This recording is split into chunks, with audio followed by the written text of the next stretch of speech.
ओम नमः शिवाय। ओम नमः शिवाय। ओम नमः शिवाय। ओम नमः शिवाय। सभी साधक मित्रों को, बंधुओं को जय श्री महाकाल। आज की इस वीडियो में हम बात करेंगे वाक सिद्धि की। वाक सिद्धि क्या है? कभी कभी हम देखते हैं कि कोई व्यक्ति जो भी बात बोलता है वो बात ज़रूर ही सच हो जाती है। तो इसे क्या कहते हैं कि जो उसकी जो वाणी है वो सिद्ध हो चुकी है। कुछ लोगों में जन्मजात होती है, वो ग्रहों के प्रभाव से भी हो सकती है। कुछ लोग अपनी साधना द्वारा या पूर्व जन्मों की साधना से भी इसको अर्जित करके लाते हैं अपने इस जन्म में। तो वाक सिद्धि जिसके पास होती है वो जो भी बात को कह देता है वो किसी न किसी रूप में सच होकर आ जाती है, तो उससे उस व्यक्ति को स्वयं भी पता चल जाता है। अब इसके लाभ और हानियाँ क्या क्या है, पहले तो कि ये आती कैसे है। देखिए, जब हम कोई भी साधना करते हैं, जब बहुत लंबे समय तक यदि आप निष्काम साधना कर रहे हैं, आपने किसी विशिष्ट प्रयोजन को लेकर नहीं करी है, तो धीरे धीरे जो साधना के जो लाभ हैं वो अनेक रूप से आपके जीवन में आते रहते हैं। आध्यात्मिक रूप से आपकी उन्नति होती है और आपकी जो वाणी है वो सिद्ध होती जाती है, उसमें सत्यता आती जाती है। लेकिन यदि कोई नवीन साधक है जिसके पास ये सिद्धि आ गई है, वो जब इस चीज़ को जान लेता है तो कभी कभी वो उसका दुरुपयोग भी करने लगता है, क्योंकि उसे पता है कि उसकी वाणी सिद्ध हो चुकी है। तो वो उसका स्वार्थ के लिए जब प्रयोग करने लगता है, किसी का नुकसान करने के लिए प्रयोग करने लगता है, तो एक समय पर जो उसकी वाक सिद्धि है वो नष्ट हो जाती है और उसकी वाणी में उस प्रकार का जो तेज है, जो शक्ति है, वो उस तरह से नहीं रहती है। वाक सिद्धि द्वारा यदि आप किसी का नुकसान कर देते हैं, यदि आप किसी की अवज्ञा कर देते हैं, तो जो आपकी वाक सिद्धि है वो नष्ट हो जाती है।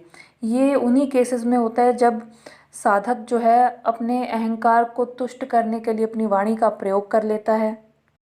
कभी कभी स्वार्थवश भी वो सोचता है कि मेरी वाणी सिद्ध है तो मैं इसके द्वारा ये काम, अमुक काम है, इसको पूर्ण कर लूँ, चाहे वो काम उसके भाग्य में है नहीं। वो भाग्य से और अपनी साधना के तपोबल से जब ऊपर जाने की चेष्टा करता है, तब भी जो उसकी वाक सिद्धि है वो लुप्त हो जाती है। जिस तरीके से मान लीजिए कि हमने मेहनत करके हम पानी की बाल्टी भरे, हमने नल का खींचा और एक बाल्टी पानी भर लिया।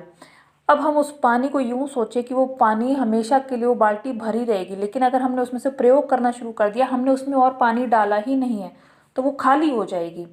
उसी प्रकार से यदि हमने अपनी जो साधना का अर्जित बल है वो सारा का सारा प्रयोग कर दिया है, हम अपनी साधना में वापस और कोई तप डाल नहीं रहे हैं, मंत्र जाप से अपनी साधना को दोबारा पुष्ट नहीं कर रहे हैं, तो वो जो हमारी साधना का जो तपोबल है, वो उसकी क्षमता है, वो कम हो जाती है। उसी कारण भी कई बार क्या होता है, जो वाक सिद्धि है वो नष्ट होने लग जाती है। अब वाक सिद्धि के लाभ भी हैं और हानियाँ भी हैं।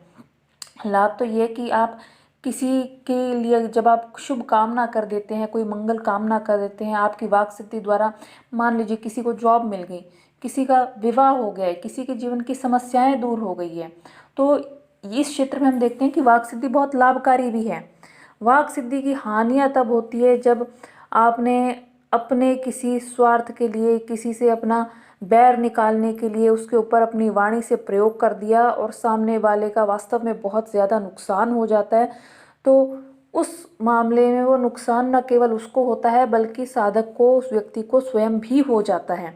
वाक सिद्धि द्वारा यदि आपके मुंह से अपने ही किसी प्रिय व्यक्ति के लिए यदि गलती से कोई इच्छा प्रकट हो गई है, कोई गलत बात निकल गई है अनजाने में ही, तो भी वो बात जब सच हो जाती है, तब साधक को ये एहसास होता है कि उसकी वाणी जो है वो उसके लिए ही नकारात्मक साबित हो गई है।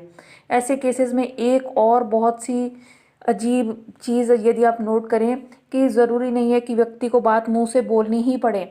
जिस व्यक्ति को वाणी सिद्ध होती है, जिसे वाक सिद्धि प्राप्त होती है, यदि वो किसी बुरी कल्पना को, भविष्य की किसी बुरी बात को बार बार सोचता है कि कहीं मेरे साथ ऐसा ना हो जाए, कहीं ऐसी दुर्घटना न घट जाए, तो न केवल बोलना बल्कि सोचने मात्र से उस तरह की घटना के होने के बहुत ज़्यादा चांसेस हो जाते हैं। तो इसलिए वाक सिद्धि जिसके पास आ जाए उसे अपनी वाणी का बहुत सोच समझकर प्रयोग करना चाहिए, कम से कम प्रयोग करना चाहिए, ताकि जहाँ पर उसकी आवश्यकता हो वो उसका प्रयोग वहीं पर करे। तो आज के वीडियो में केवल इतना ही। यदि वीडियो आपको पसंद आता है तो वीडियो को लाइक कीजिए, शेयर कीजिए, चैनल को सब्सक्राइब कीजिए। जय श्री महाकाल।